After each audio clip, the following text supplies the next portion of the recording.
আমাৰ একদম পিছপৰা অঞ্চল নাওবৈচা আৰু মই নাওবৈচাত আজি এবছৰ দিন ঘূৰি আছোঁ। ৰাস্তা পদূলি বেয়া, যথেষ্ট দুৰ্ভোগৰ মাজত মানুহ ইয়াত বাস কৰিছে আৰু তাৰ মাজতে এই অঞ্চলটোত আমাৰ আবু শ্বহীদ আব্দুল কাদিৰ দাদাৰ সুযোগ্য সন্তান, তেওঁ যথেষ্ট মানে ল'ৰা ছোৱালীক শিক্ষিত কৰি মানে তুলিছে আৰু তেওঁৰ সাধনাৰ ফলত আজি সৰ্বভাৰতীয় এটা পৰীক্ষা নীট এক্সামত ভাল ৰেংক পাই উত্তীৰ্ণ হ'বলৈ সক্ষম হৈছে আৰু এই অঞ্চলটোলৈ গৌৰৱ কঢ়িয়াই আনিছে।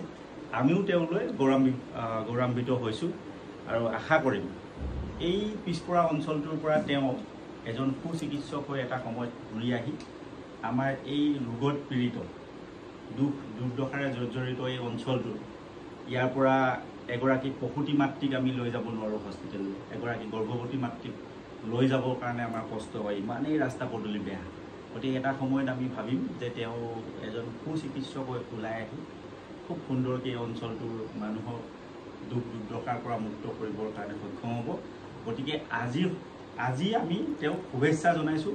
অদূৰ ভৱিষ্যতলৈ মানৱ দৰদী চিকিৎসক হ'ব তেওঁ, মানুহৰ দুখ দুৰ্দশা বুজিব আৰু মানুহৰ মনৰ কথা বুজি পোৱা এজন সুচিকিৎসক হৈ তেওঁ আমাৰ মাজলৈ পুনৰ আমাৰ মাজতে আমাকে সেৱা কৰিব বুলি আমি বাঞ্ছা কৰি তেওঁক আমি অদূৰ ভৱিষ্যতৰ কাৰণে শুভেচ্ছা জ্ঞাপন কৰিছোঁ।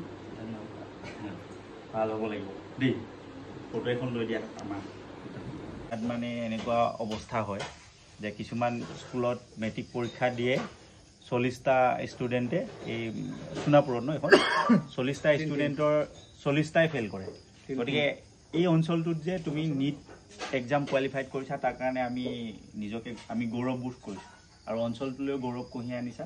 তাৰ কাৰণে আমি আহিছোঁ তোমাক মানে উদগনি যোগাবৰ বাবে।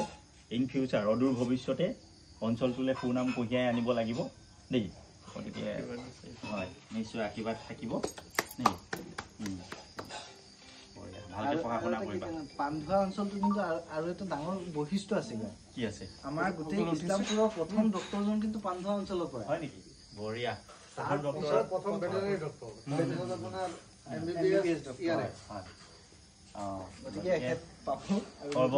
সৰ্বভাৰতীয় পৰ্যায়ৰ এটা মানে এক্সাম কোৱালিফাইড কৰাটো ইমান সহজ কথা নহয়। গতিকে কোৱালিফাইড কৰিছা, শুভেচ্ছা থাকিল ভৱিষ্যতৰ কাৰণে। ঠিক আছে।